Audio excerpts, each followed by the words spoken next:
गायें जो मंदिर में मूर्ति बनी हुई है उस पे जाकर के दिया बत्ती करते हैं और गेट पर जो गाय आ गई है उसको लठ मारते हैं। जो घर में चूहा आ गया उसको मारते हैं और गणपति के साथ जो चूहा बैठा है मूसक उसकी पूजा करते हैं। तो मूर्ति पूजा का मतलब ये नहीं है कि मूर्ति की पूजा नहीं करते।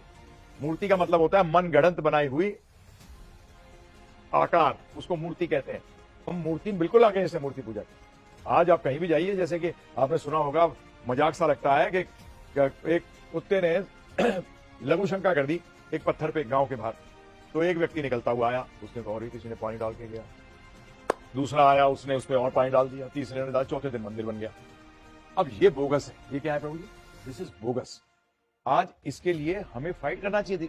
जो चीज गलत है वो गलत है और जो सही है वो सही है।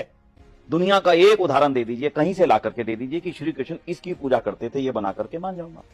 राम का एक उदाहरण दे दीजिए पूरे रामायण से कि राम मर्यादा पुरुषोत्तम राम इसकी मूर्ति बना करके, अर्थ विग्रह, मैं इसका पूरा अर्थ नहीं जानता हूं इसलिए क्षमा चाहूंगा, लेकिन ऐसा कुछ आकृति बना करके उसकी पूजा करते थे। स्वीकार करेंगे।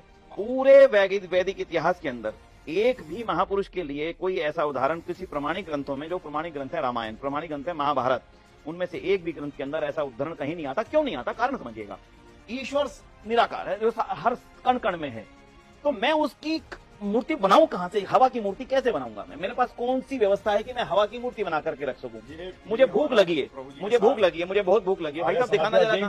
बेसिकली मैं बोल रहा हूं पे, क्योंकि भारत के अंदर अद्वैत और द्वैत दो सिद्धांत चलते हैं। चलेगा तो एक, या ये ठीक होगा या ये ठीक होगा, दोनों ठीक नहीं हो सकते। अरे वो परम सत्य है, दोनों चीजें साथ हो सकती हैं। नहीं, मैं अपनी पूरी बात मैं माफी चाहूंगा। हम भी आपको समझने के लिए बैठे हैं, हम भी अभी कोई पूर्ण ज्ञानी नहीं है, कुछ ना कुछ समझेंगे तो आपकी बात रखेंगे। भूख की मूर्ति कैसे बनाऊं मैं? भाई साहब बहुत भूख लगी, दिखाना कहां लगी है? बहुत लगी है। बड़े दिखाओ तो सही। भाई भूख की आप आभास कर सकते हैं, इसलिए उसकी मूर्ति कैसे बनेगी? इसलिए दयानंद ने कहा क्योंकि ईश्वर निराकार है, स्थान स्थान पर है, उसमें सारा जगत समाया है, तो मैं उसकी मूर्ति छोटे से वेश में कैसे बनाऊं? मुझे क्या पता उसकी सूरत कैसी है। फिर मानता हूं मूर्ति, वेद में मान लेते हैं। एक बार कई बार बात आ जाती है कि मूर्ति, भाई वेद में कहां लिखा कि ऐसी मूर्ति होनी चाहिए? लाखों तरह की मूर्तियां पूरे दुनिया के अंदर प्रचलित हैं, उनमें से कौन सी ठीक है? एक दो, हर तरह की है। फिर तो परमात्मा की जितनी भी सारी दुनिया में इतनी सारी प्रकृति है, ये भी परमात्मा की मूर्त ही है। जो इतने ऊंचे पहाड़, इतने ऊंचे जंगल, वृक्ष आदि, ये भी सब।